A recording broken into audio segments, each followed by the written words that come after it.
మనశ్శాంతి. రామయ్య, సోమయ్య ఇద్దరూ ఇరుగు పొరుగు వాళ్ళు.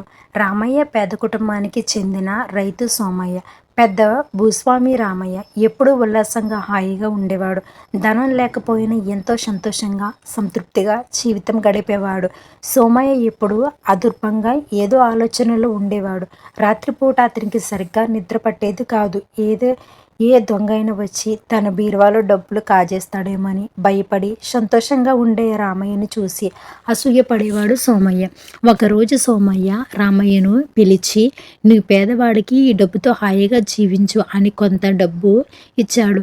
రామయ్యకు కృతజ్ఞత తెలివి వెళ్ళిపోయాడు. చీకటి పడింది. రాత్రంతయ్య రామయ్యకు కంటి మీద కునికి లేదు. డబ్బు పెట్టి వంకి చూస్తూ కాలం గడిపాడు. సోమయ్యకున్న భయం, అశాంతి ఇప్పుడు రామయ్యకు పట్టింది. తెల్లవారగానే రామయ్య డబ్బు పెట్టిని తీసుకెళ్ళి సోమయ్యకు తిరిగి ఇచ్చి, నేను పేదవాణ్ణి సోమయ్య, నన్ను ఇలాగే ఉండనివ్వు.